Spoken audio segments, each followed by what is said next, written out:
Hilang pula. Okay, tak apa. Alright, so kita akan sambung malam ni dengan number 7 lah ya. Number 7, tutorial 6 lah ya. Okay, 6.2 sebenarnya ni ya. So malam ni kita sambung kepada perbincangan yang lain. Sebelum ni kita dah bincang tentang apa?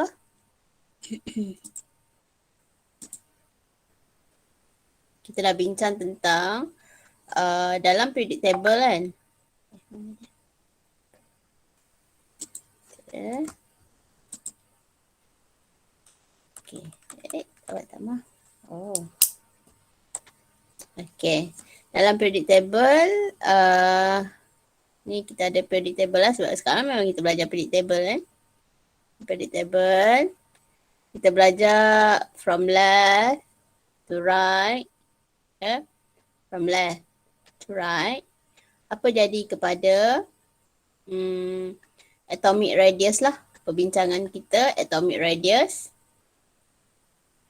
Okay, atom daripada left to right. Apa jadi kepada dia punya atomic radius lah ya. Sama ada meningkat ke, bertambah ke dan sebagainya lah ya. Dan juga down to a group lah. Okay, down to a group from top to bottom lah ya, down to a group. Apa jadi kepada atomic radius lah ya. Okay, itu perbincangan kita pada kelas yang lepas ya. So untuk malam ni kita akan bincang dari segi dalam predictable juga ya. Kita bincang dari segi electronegativity.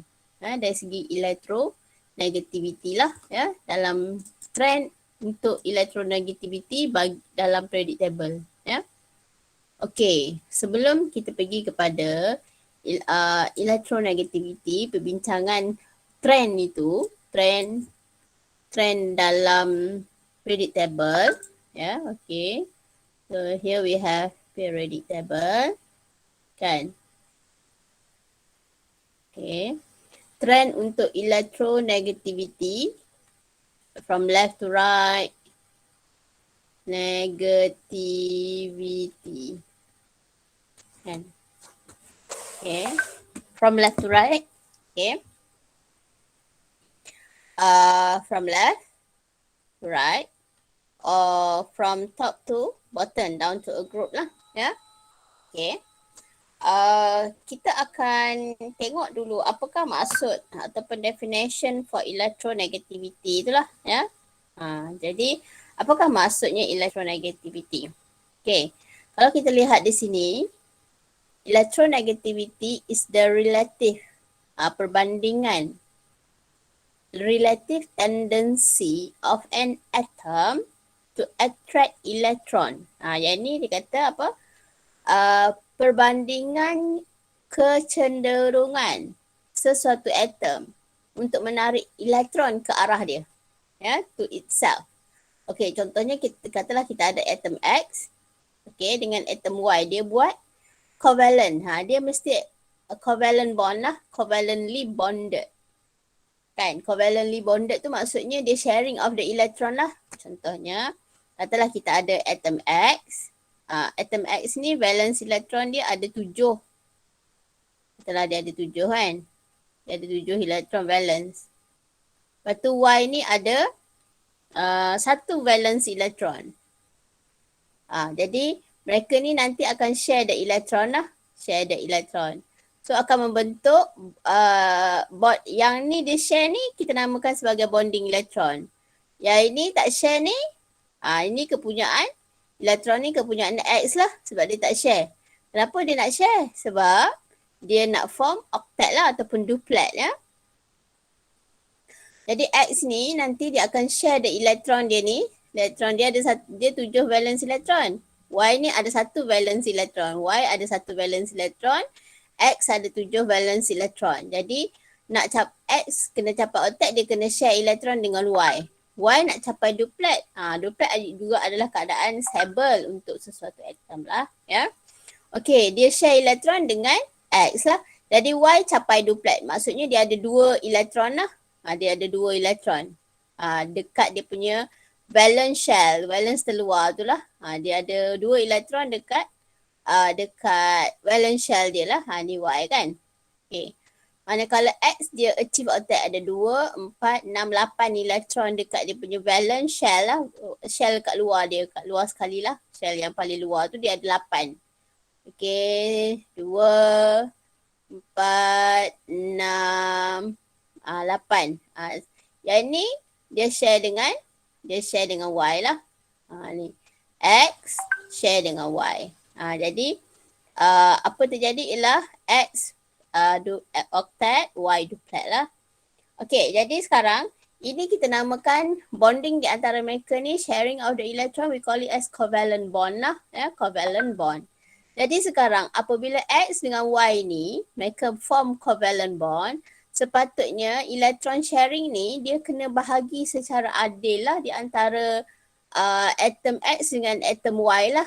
Kan? Maksudnya dia sharing kalau elektron ni dia bukan, katalah ni X, ini atom Y. Saya cerita pasal bonding elektron je lah. Saya tak cerita pasal elektron kepunyaan asal X tu. Tahu? Bukan X punya elektron. Saya cerita pasal bonding elektron. Sepatutnya bonding elektron ni apabila sudah dinamakan sebagai sharing of the electron sebab dia bentuk covalent bond. Ya. Sepatutnya elektron ni mestilah elektron ni dia bukan duduk secara diam-diam tau. Dia akan mengelilingi nucleus of the X, ya, dan nucleus of the Y lah, ya. Ni nucleus X, ni nucleus Y. Sepatutnya bonding elektron tu dia kena, ni bonding elektron yang 2 ni lah, dan 2 ni. Elektron 2 ni. Sepatutnya dia kena beredar secara sekata kepada atom X dengan atom Y sepatutnya lah. Ni. Kan dia mesti beredar secara sekata di antara atom X dengan atom Y. Ni. Ni nucleus of atom Y, ni nucleus of atom X lah, ya. Okey, sepatutnya mereka ni dia beredar secara sekata di antara nucleus atom X dengan nucleus atom Y. Tetapi tak jadi perkara sedemikian, ya. Kadang-kadang bonding elektron tu dia lebih banyak beredar di sekitar atom X. Dekat atom Y, yang ni kalau saya tuliskan macam ni saya menunjukkan peredaran yang sama banyak lah. Kalau dia beredar sama banyak, saya lukiskan macam ni. Tetapi kadang-kadang dia tak jadi peredaran yang macam tu. Elektron yang bonding tadi tu, bonding elektron ni dia banyak pergi kepada sesuatu atom. Contohnya dia pergi kepada atom X lagi. Maksudnya elektron tu banyak pada X. Pada Y kurang. Dia tak banyak. Maksudnya sekarang apa terjadi? Kita tengok Y, ini X. Okay. So elektron tu banyak beredar di sekitar X lagi. Dia tak banyak beredar di sekitar Y ni. Sebab apa? Sebab ini keadaan ini kita namakan sebagai keadaan perbezaan elektronegativity di antara 2 atom iaitu X dan Y ni. X ni is more electronegative. Jadi dia ada tendency to attract the bonding electron tu kepada dia. Jadi dia ada dia apa namanya tu? Dia ada ability to attract the bonding electron more to X. Pergi kepada X lebih banding dengan Y. Ya. Keadaan ini kita namakan sebagai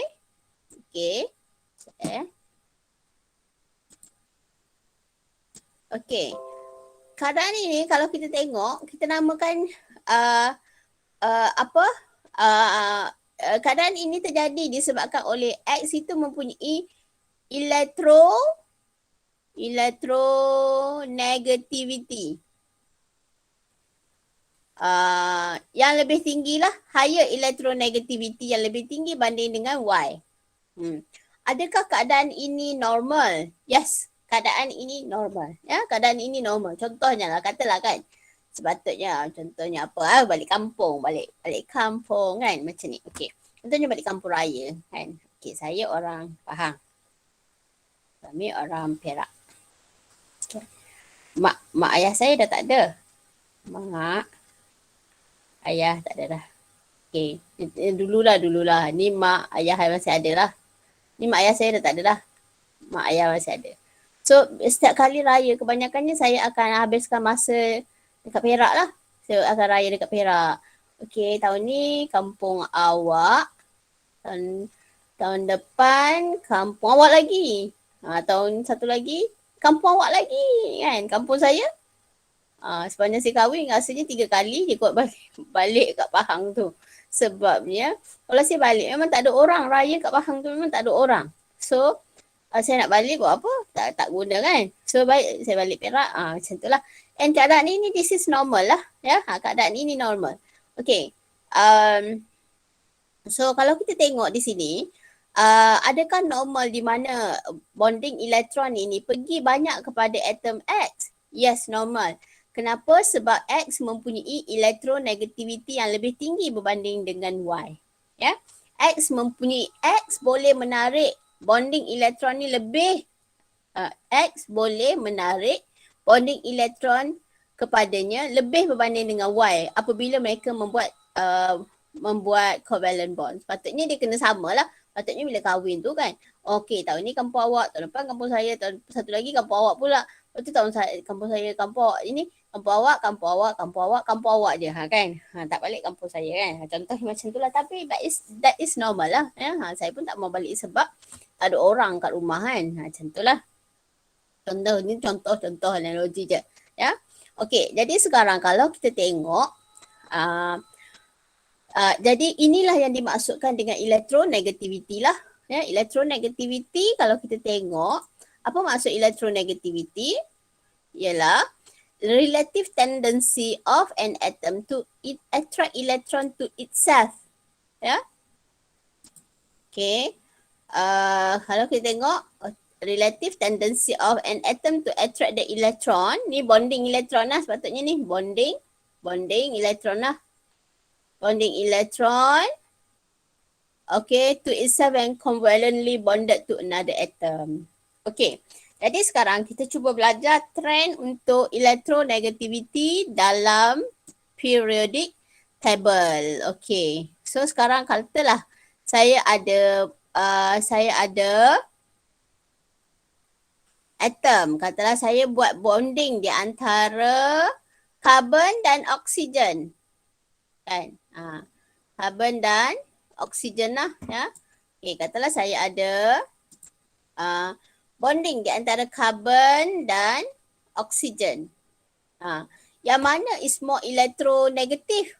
Iaitu di mana elektron ni tertarik kepada atom karbon ke kepada atom O apabila mereka membuat bonding. Ya. Okay. Jadi kalau kita tengok dalam periodic table ni dia ada trend juga. Okay, sebenarnya elektronegativity ni dia juga bergantung kepada size atom. Size atom. Okay, bergantung juga kepada Z. Okay, Z saya dah ceritakan pada kelas yang lepas. Saya dah bagi video ke belum? Saya tak ingat lah. Okay, tapi saya dah upload dah dekat YouTube ya.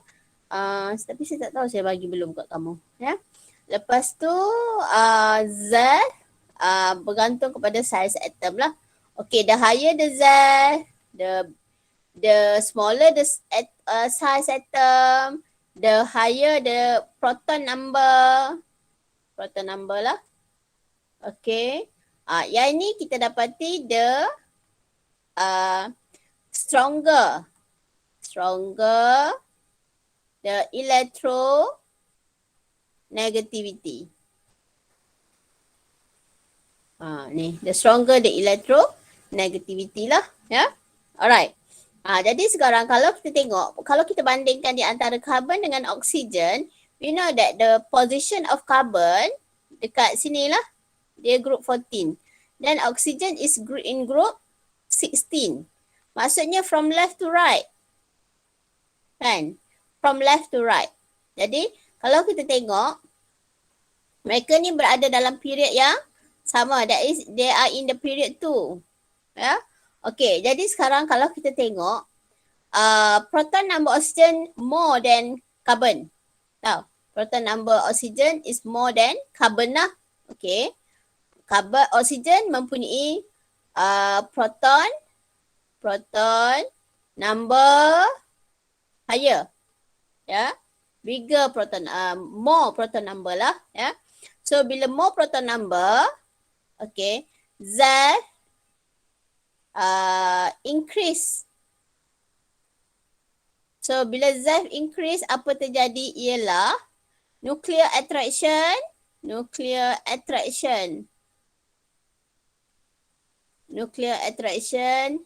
in O is stronger. Okay, bila nuclear attraction stronger, ya, atomic size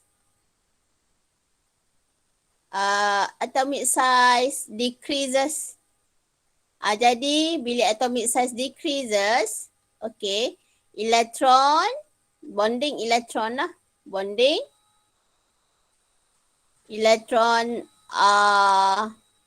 pull closer to atom O.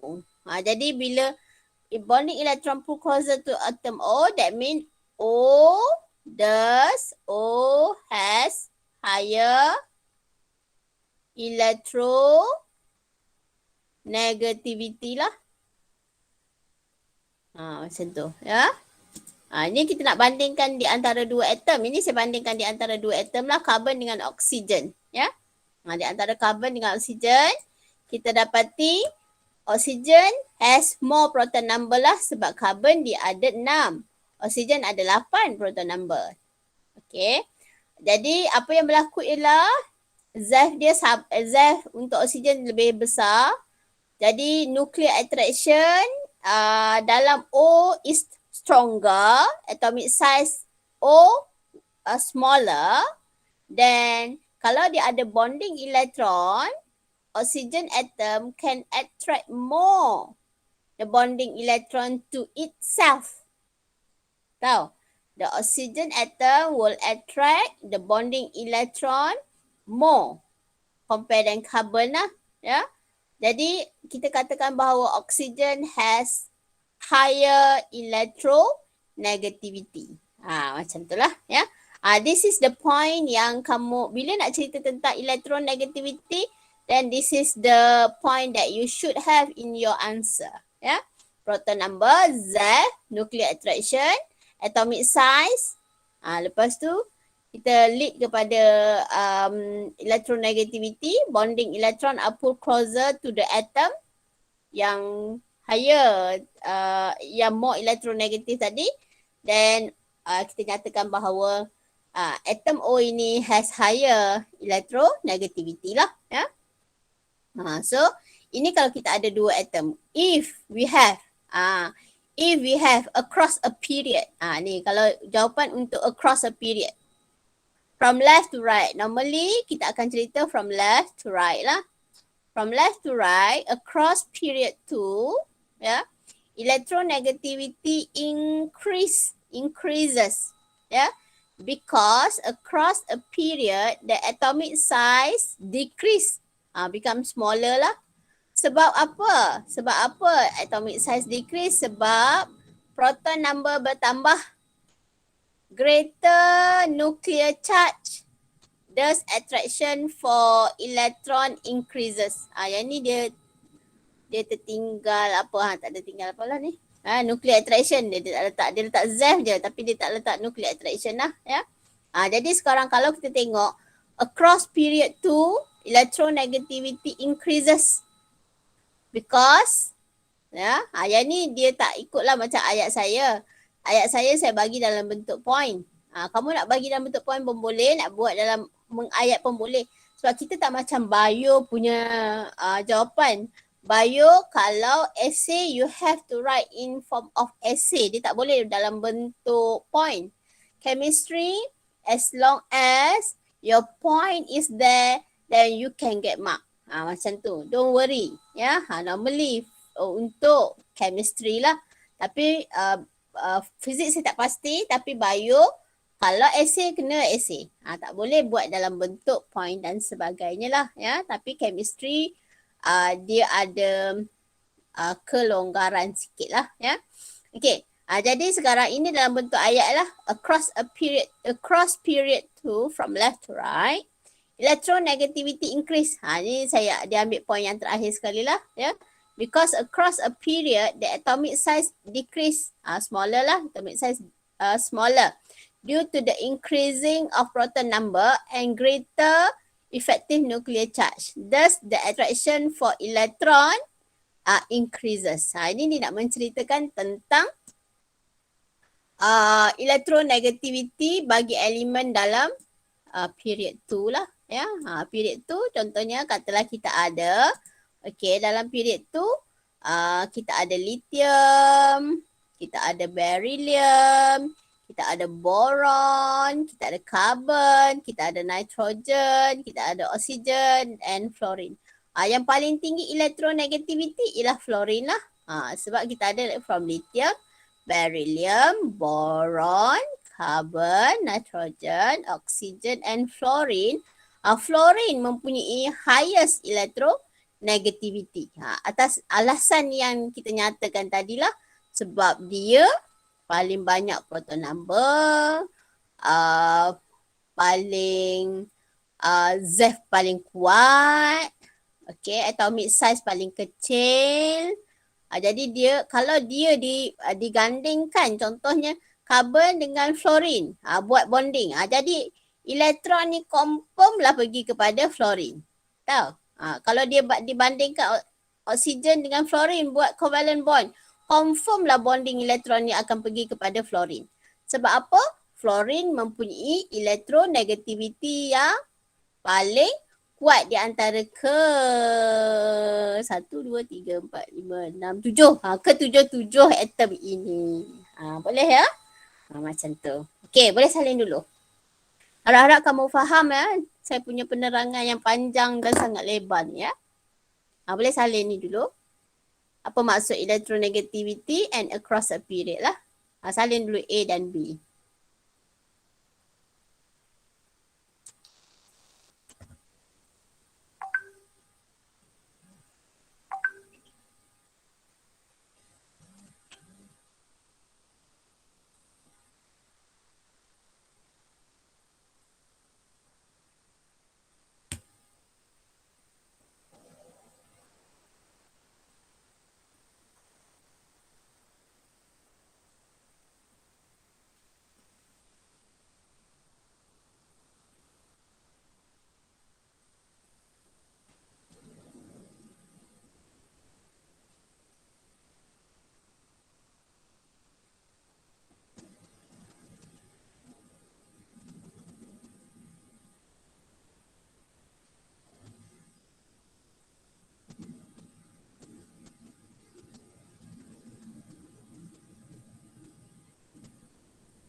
Okay.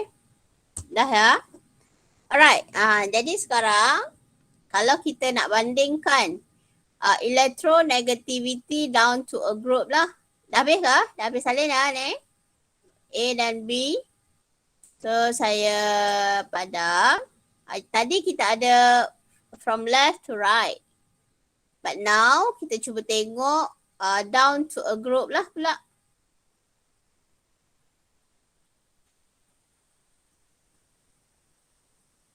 Okay, sebab tu.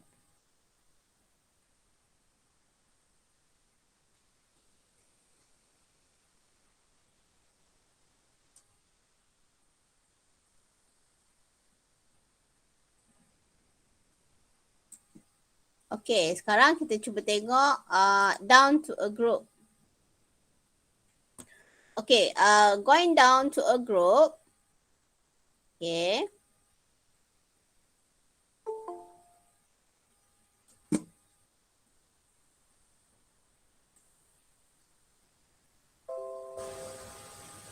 Okay, going down to a group. Ni tak kisahlah group 1 ke, group 2 ke, group 3 ke, ya. Going down to any group lah. Okay. Contohnya kalau saya ada fluorine, bromine, kan? Iodine, ya, astatin. Yang ni gone down to a group lah, ya. Apa terjadi kepada dia punya electronegativity? Apa jadi kepada electronegativity of these atoms lah, ya? Apa jadi? Jadi electronegativity down to a group dia akan berkurang. Saya punya saya punya bateri dah nak habis.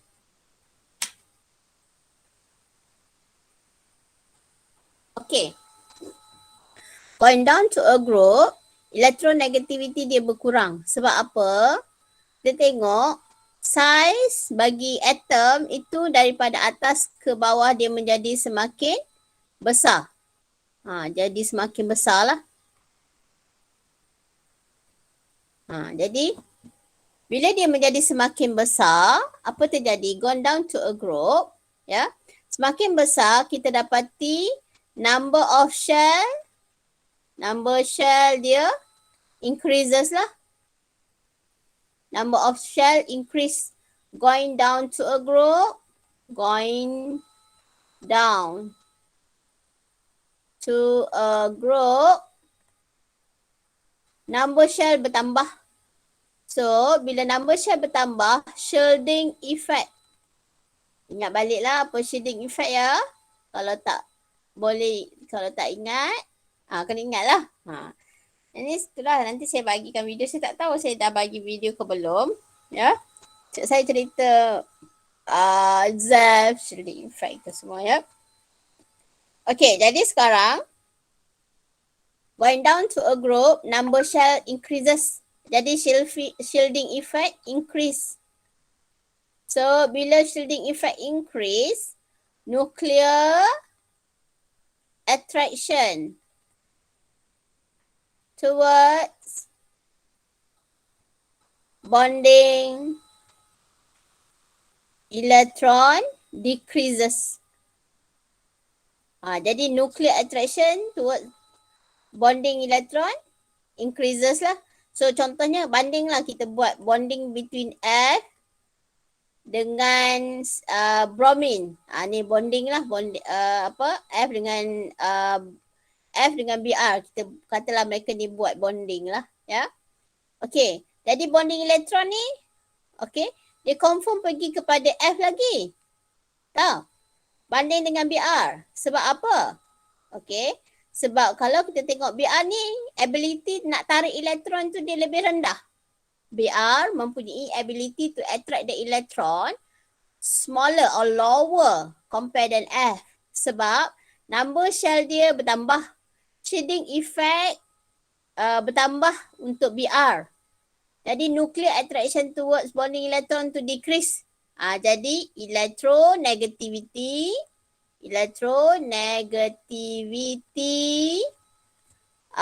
weaker lah ataupun smaller ataupun decrease lah, ya. Ini kalau kita bandingkan di antara Br dengan fluorine, Br mempunyai electronegativity yang lebih rendah berbanding dengan fluorine. Sebab apa? Br ni mempunyai number of shell yang lebih besar. Br mempunyai number of shell yang lebih besar. Jadi bila number of shell lebih besar, shielding effect dalam Br itu is stronger or increase lah, ya, increase ataupun bigger shielding effect dalam Br. So bila bigger shielding effect dalam Br, maka nuclear attraction terhadap elektron dalam Br itu lebih smaller compared than F. Saya ulang. Nuclear attraction terhadap bonding elektron lebih lemah dalam Br compared than F. Nuclear attraction towards bonding electron dalam Br lebih lemah berbanding dengan F. Jadi Bila dia lebih lemah nuclear attraction bila lebih lemah nuclear attraction terhadap bonding elektron, maka electronegativity dia lagi smaller lah, ya. Jadi so ini dalam bentuk point. So kalau dalam bentuk ayat, so kita tengok di sini. Saya tertinggal satu point lagi. Ni size. Sorry saya tertinggal. Size of atom increases lah down to a group. Ya. Atomic radius of element increases when going down to a group due to the increasing number of shell. Ni dia tak buat dalam bentuk saya punya ni lah kan. Sebab dia ada greater shielding effect. So bila dia ada greater shielding effect, dia ada weaker nucleus attraction towards electron. Thus electronegativity of element decreases going down to a group. Mana-mana group, tak kisahlah group 1, ya, group 2, group 13, 14 semua going down to a group memang electronegativity tu dia decrease. Ya, so boleh salin lah going down to a group. Okay, I give you time to copy. Then kita akan pergi kepada proceed to the other number lah, ya. Salin dulu.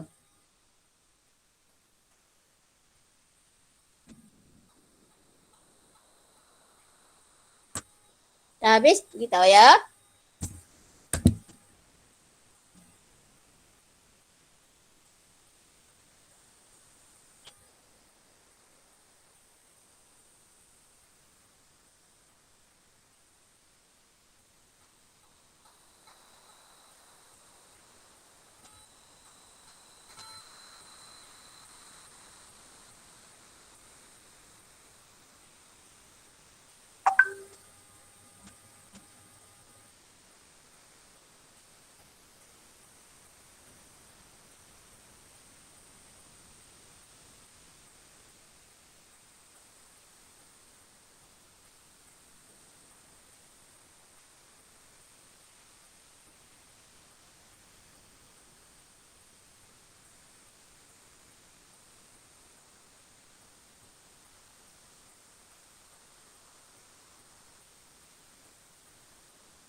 Okay.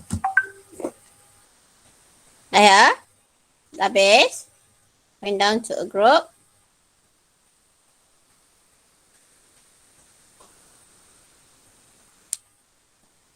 Okay, now we proceed to ionization energy pula. Ya, tengok ionization energy. Alright. So, tadi kita ada, sebenarnya benda-benda ni semua lebih kurang sama je ceritanya. Tapi term-term yang tak sama lah ya. Perkara yang berbeza tapi bila nak cerita dia macam seiringan. Macam tu lah. Okay. So, seterusnya kita tengok ionization energy. Macam biasa saya akan cerita dulu apakah itu ionization energy lah, ya. Okay.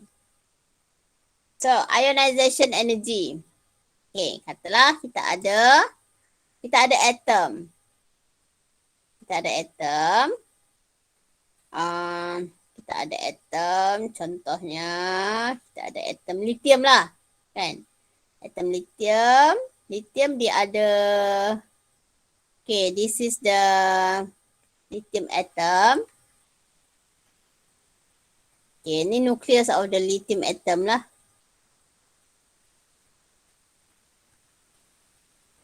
Lithium. Lithium atom. Ya. Okay, ini elektron dia. Lithium atom, dia ada 3 elektron. Jadi, elektron dekat luar dia ada 3 proton. So, dia ada 3 elektron lah dekat luar, ya. Okay. Kalau kita nak bandingkan dengan oksigen. Okay. Oksigen lah.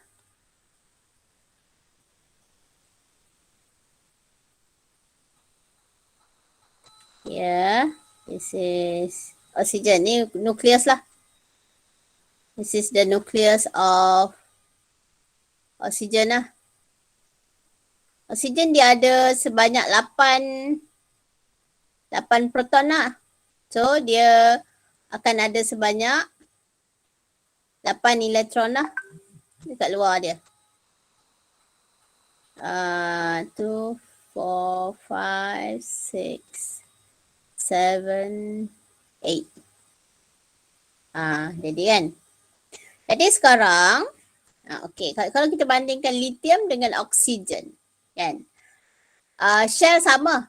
Shell satu dengan shell yang kedua. Ni shell yang pertama, shell yang kedua lah. Ya. Okay. Kalau kita tengok ionization energy ni, ya, and apa maksudnya ionization energy?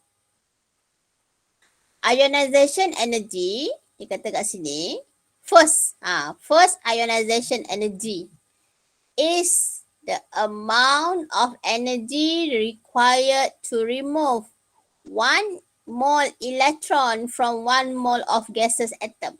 Okay. So andai kata kita ada atom. Atom. Ni nucleus of the atom lah. Ya. Ambil ni. Color ni lain sikit.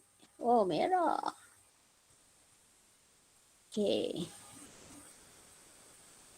Ni nucleus of the atom. Ya.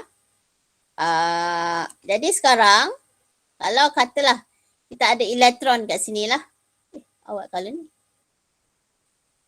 Okay, kita ada elektron ni. Ni elektron lah. Ya. Ni elektron. Ni nucleus of the atom. Ya. Okay, kita tahu bahawa dalam ni ada proton. Proton ni akan tarik elektron ke arah dia. Tarik elektron. Sebab charge dia negatif. Proton dia charge dia positif. Elektron akan Laila, kamu nak tanya soalan ke?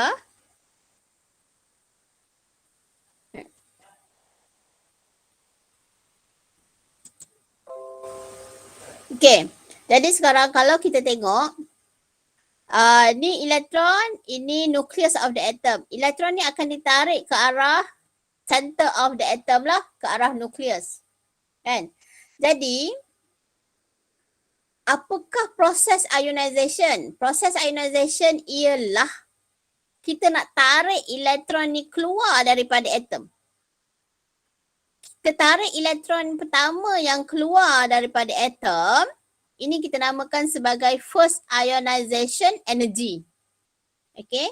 Kita nak tarik elektron ini keluar daripada atom. Okay. Kita kena lawan daya tarikan proton. Jadi sekarang, bila nak keluarkan elektron daripada atom, we need tenaga. We need the energy lah. Sebab proton tarik the elektron. Kita nak tarik dia keluar. Kita nak tarik elektron ni keluar daripada atom. So, dia perlukan tenaga. Okay. So, nak keluarkan elektron daripada atom, elektron pertama daripada atom ini kita kenali dia sebagai first ionization energy. Katalah kita ada ni nucleus, ya. Ni nucleus. Oops. Tak color. Ni nucleus. Okey.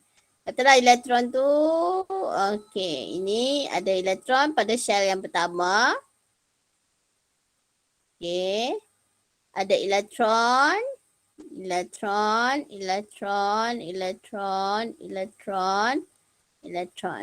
Okey. Katalah kita nak tarik keluar elektron ni. Keluar daripada atom. Nak tarik elektron ni keluar daripada atom. Elektron yang pertama keluar daripada atom. Elektron ni first time. Kita ambil atom ni. First time kita nak tarik keluar elektron dia. Yang ni kita namakan sebagai first ionization energy. Ya.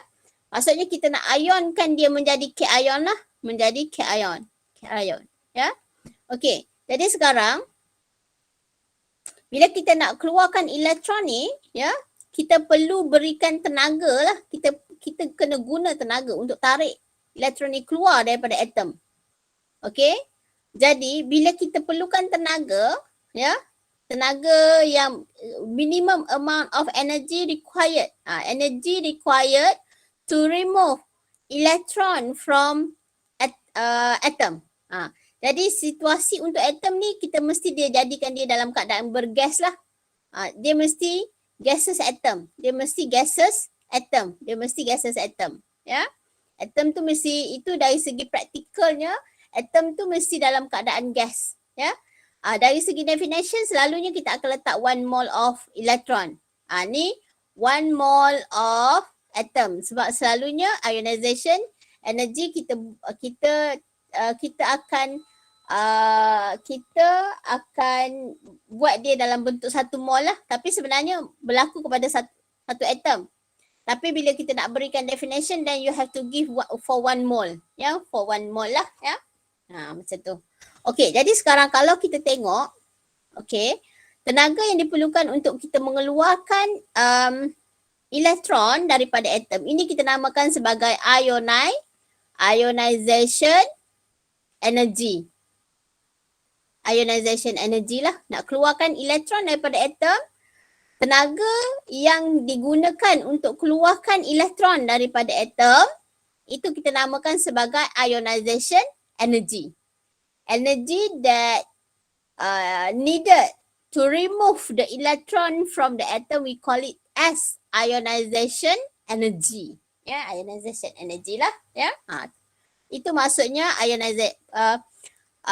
ionization energy lah. Kalau nak keluarkan elektron yang pertama, we call it as first ionization energy. Nak keluarkan elektron yang kedua, kita ada second ionization energy lah. Second ionization energy. Keluarkan yang ketiga, we call it as third ionization energy lah. Tapi untuk syllabus kita selalunya kita akan beri kepada first ionization energy. Ya, first ionization energy. Alright. Faham ya apakah itu yang dimaksudkan dengan ionization energy lah. Okay. So, ionization energy is the minimum amount of energy required to remove 1 mole of electron from 1 mole of gaseous atom. Okay, kalau kita tengok dari segi kekuatan, kalau kita ada beberapa atom, beberapa atom, jadi ni. Okay, kalau kita ada beberapa atom, contohnya kita ada atom lithium. Okay. Contohnya kita ada atom lithium dan atom oksigen. Okay. Kita dapati first ionization energy untuk lithium tu adalah lebih kecil. Senang. Dalam lithium senang nak remove electron. Easy to remove electron dalam lithium. Compare dan nak remove electron daripada atom oksigen. Lebih susah.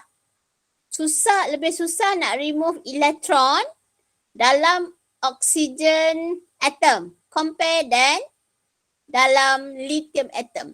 Kenapa nak remove electron dalam oksigen atom ni lebih susah? Sebab oksigen ada lebih banyak proton. So oksigen dia ada more proton. So more proton number. So bila dia ada more proton number, apa terjadi ialah dia punya size, dia punya Z stronger. Bila dia punya Z stronger, okay, size lebih kecil, size smaller. Okay, bila size lebih smaller, nuclear attraction towards electron stronger. Jadi bila nuclear attraction towards stronger tu, lebih kuat, maka IE oksigen lebih tinggi. Maksudnya nak keluarkan elektron daripada oksigen ni, atom ni sangat lebih susah. Lebih susah banding dengan lithium lah. Ya? Macam tu lah. Ya? Alasan dia, inilah pertamanya proton number, Z, size, nuclear attraction. Lepas tu baru kita cerita tentang ionization energy. Sama kesnya kalau kita nak bandingkan di antara aluminium dan sodium. So, aluminium kalau kita tengok, sodium, Na lah, sorry. Na dengan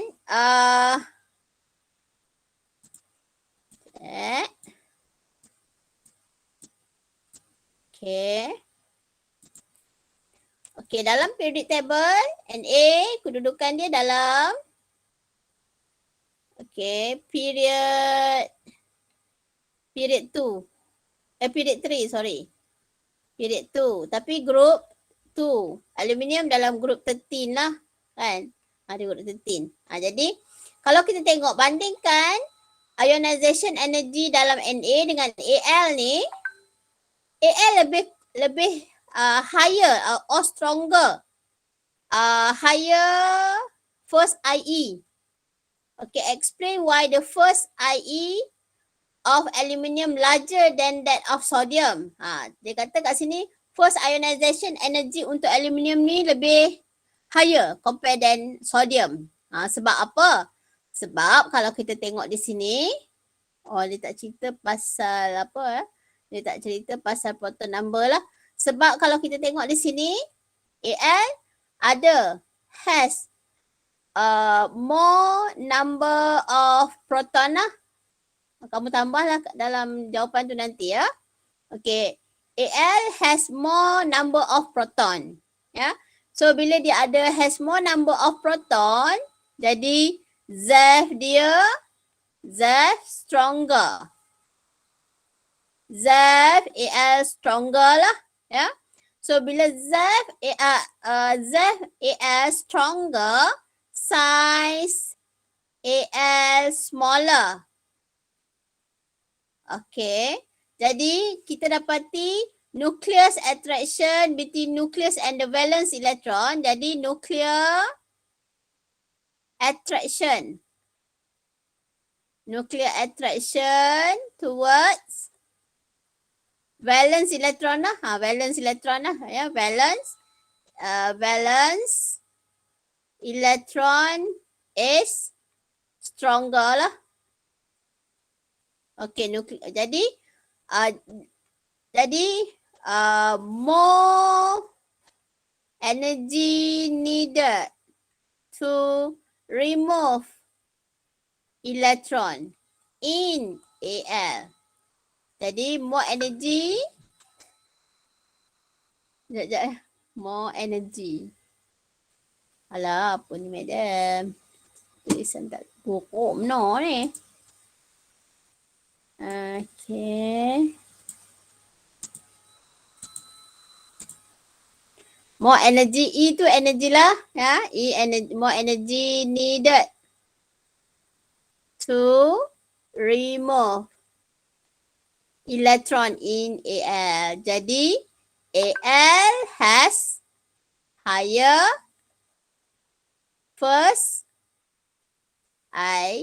ionization energy. Ini alasan dia lah. Ya, ini dalam bentuk point lah. Ya.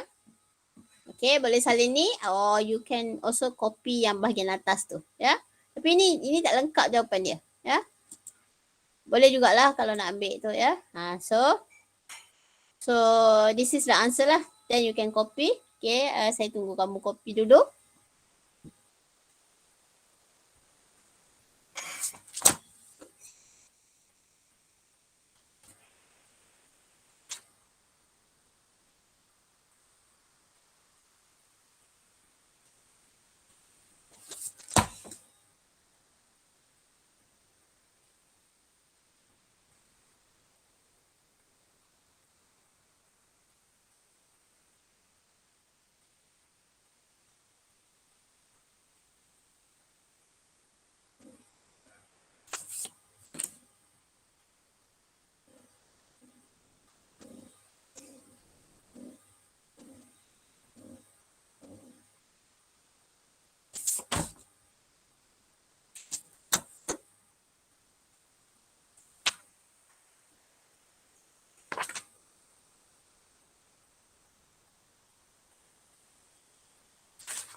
Okay dah ya. Okay, so that is number 8 lah ya. Okay. So seterusnya cuba tengok nombor 10. Ni lebih kurang sama. So cerita dulu nombor 10 lah sebab nombor 10 tu lebih kurang sama lah ya. State and factor that affect first IE. Ni tadi kalau kita tengok ya. Apakah factor that affect the first IE? So factor that affect tu kita ada atomic size. Ya. Ni atomic size ataupun atomic radii, effective nuclear charge. Yang ni kalau kita ada from left to right. From left to right. Faktor untuk left to right lah. Tadi kita cerita hanya daripada from left to right saja. Okey, andai kata dia down to a group, apakah faktor yang mempengaruhi kekuatan ionization energy ni adalah, ini saya tak cerita lagi, down to a group, faktor yang mempengaruhi first IE untuk down to a group adalah shielding, shielding effect. Yang ni down to a group, yang ni from left to right lah. Ni down to a group. Down to a group lah ya. Yang ni from left to right. Ini across a period. Ini across a period lah. Macam tu ya. Faktor untuk nombor 10 lah ya. Okay, boleh salin lah ya.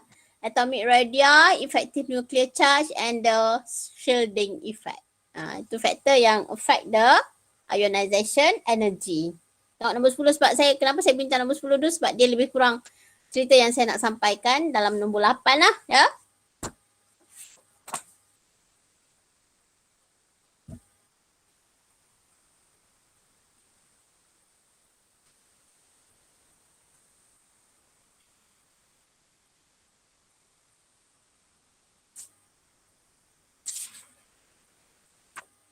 Okay, banyak lagi soalan tak habis. Nombor 9, 10 dah, 11, 12, 9, 11, 12, 13, 14. Banyak lagi ni. Macam mana?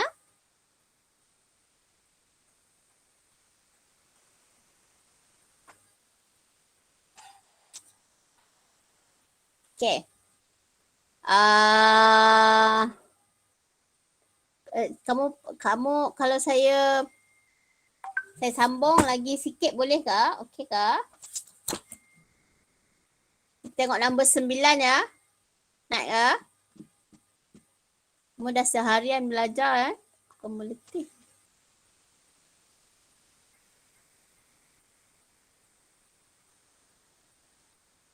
Setengah.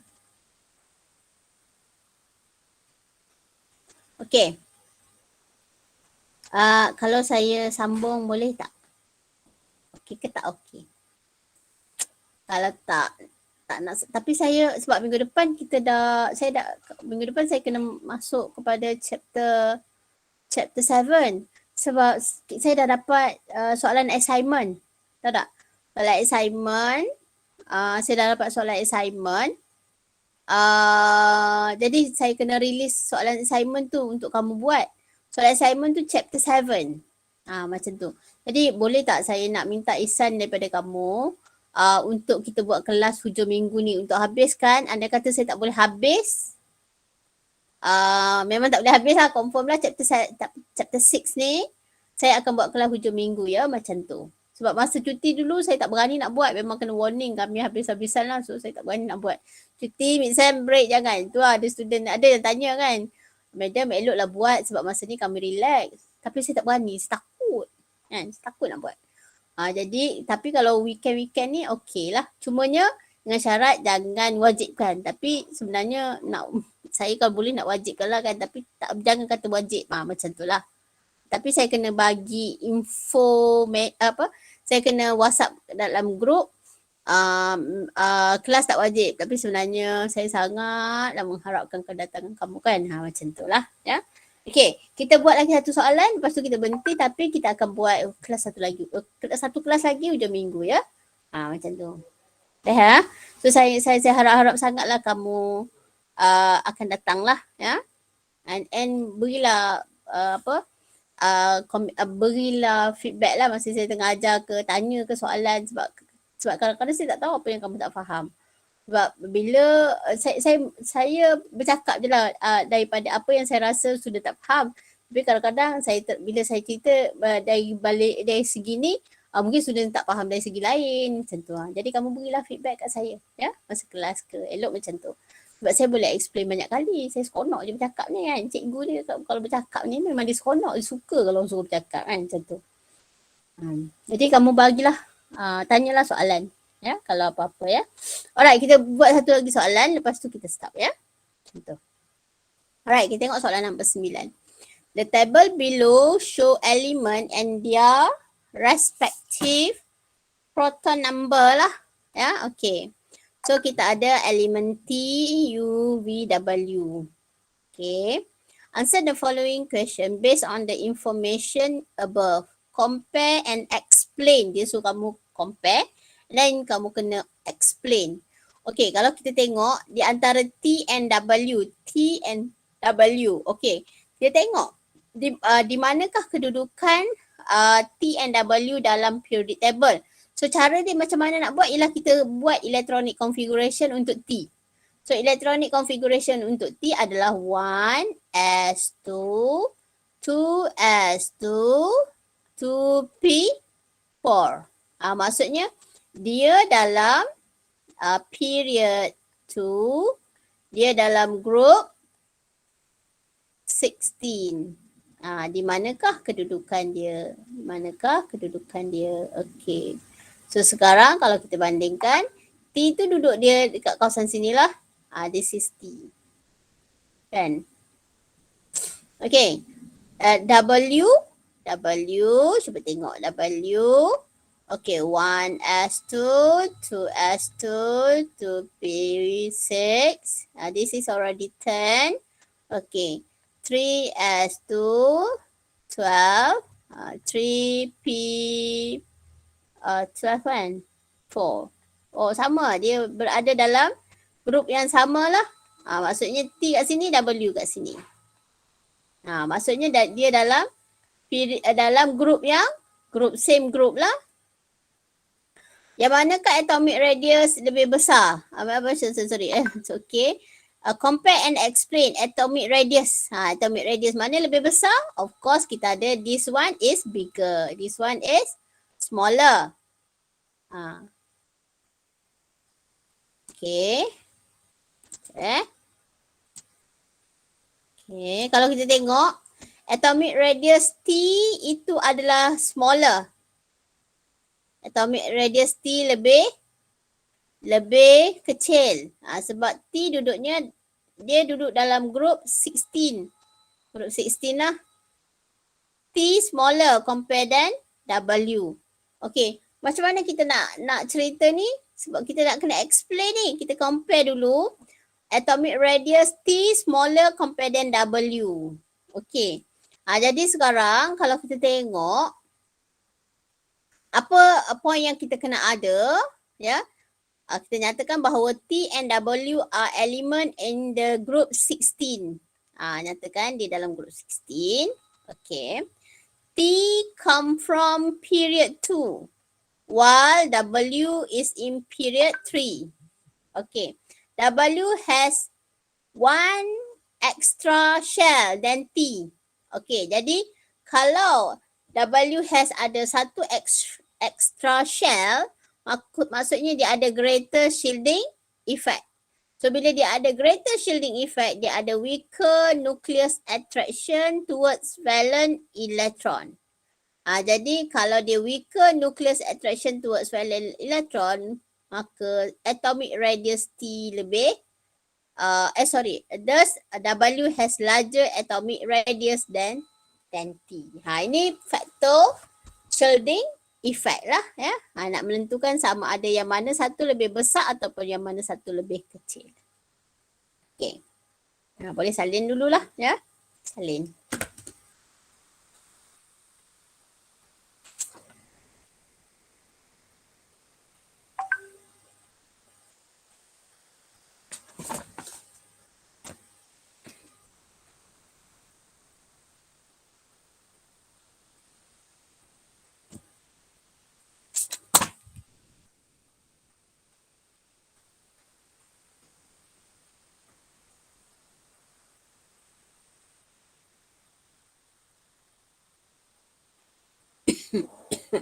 Okey, dah ke? Okey, so seterusnya kita cuba tengok. Dia nak electronegativity di antara T and U. T and U lah ya. Okey, so sekarang kita tengok. T tadi dia punya T 1s2, 2s2, 2p4. Ya. Okay, U now ialah sekarang U adalah 1s2, 2s2, 2p5. Maksudnya kalau kita tengok dalam periodic table,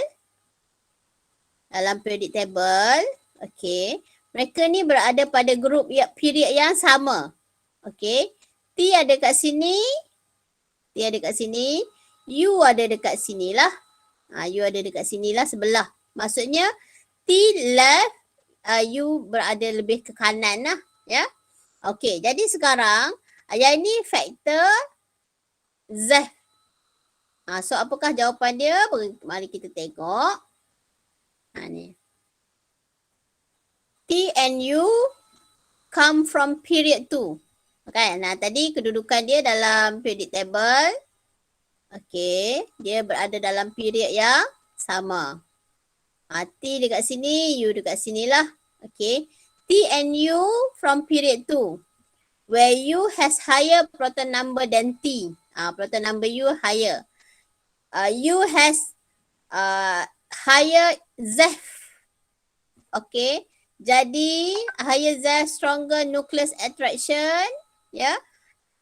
Atomic size smaller, thus electronegativity U greater than T. Yang ni kita ulang balik lah apa benda yang kita dah faham sebelum ni. Ya, baru boleh salin sekarang.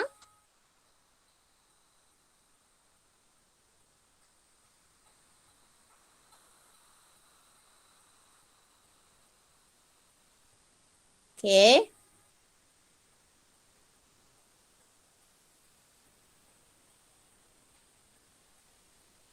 Ya. Dah ya? Alright. Ni saya heret je lah kamu ya. Kamu penat ke apa? Saya tak nak tengok lah tu ya. Okay. Boleh ya? So seterusnya kita tengok. Ionization energy V and W. Saya tak tahulah sama ada you can follow macam mana. Tapi saya je heret lah kan. So minta maaf banyak-banyak lah ya. Terpaksa buat macam ni. Alright. So sekarang kita ada V. V kalau kita tengok dia ada sebanyak 11 proton number, whereas W ada 16. Ya, proton number lah. So ini kita ada 1s2, 2s2, 2p6, 3s1. Okay, whereas W, okay, 1s2, 2s2, 2p6, 3s2, 10, 12, 4, 3p, 16 kan? Dia 16 or p4 kat sini. Ya. Maksudnya kalau dalam periodic table, okay, position of V tu kat sini. V kat sini position dia. Manakala W, mereka ni dalam period yang sama lah. Dalam period yang sama. Okay. Kedudukannya di sinilah. This is the position of W. Okay. Ni group 16. Ni group 1 lah. Okay. Jadi kalau kita tengok di sini. Ni from left to right. Kan? From left to right lah. Ya. Okay. Kita dapati from left to right. Okay. Ionization energy di sebelah kanan ni lebih besar lah. Ya. Sebab apa? Dia ada higher proton number. Jom mari kita lihat soalan lah. Ya. Mari kita lihat jawapan kat situ. First ionization energy V. V. First ionization energy V.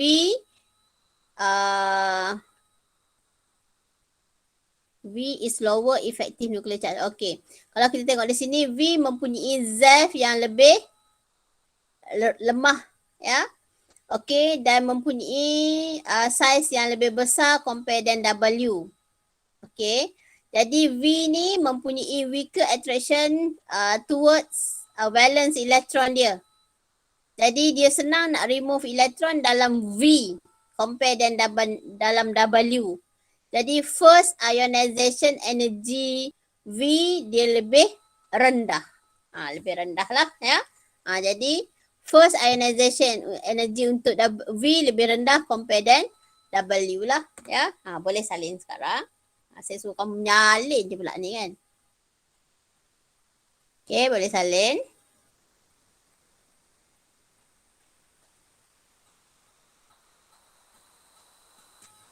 Okay, boleh salin ya.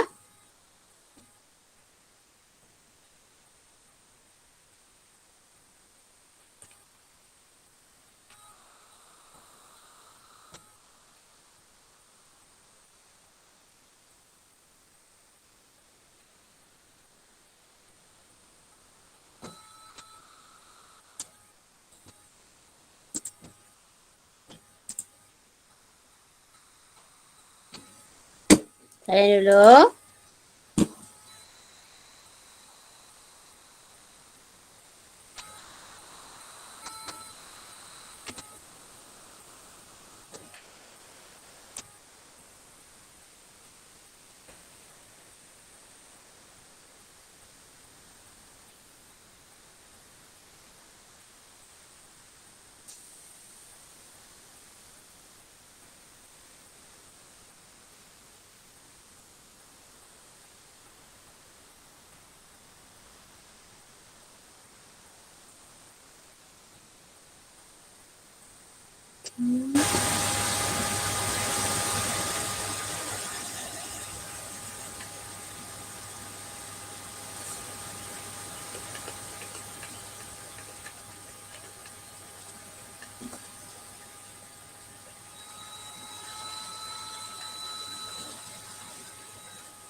Okay. Okay, so now cuba tengok. Sekarang soalan seterusnya tu. Okay.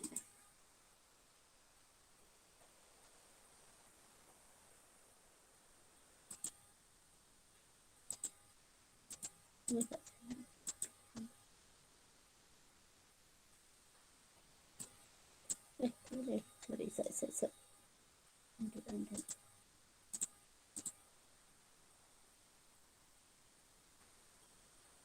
Okay.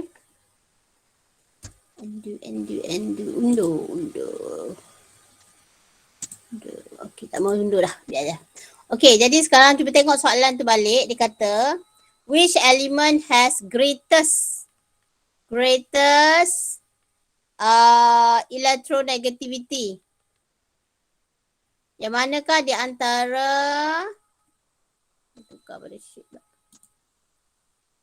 di antara kesemua atom tu, yang mana mempunyai greatest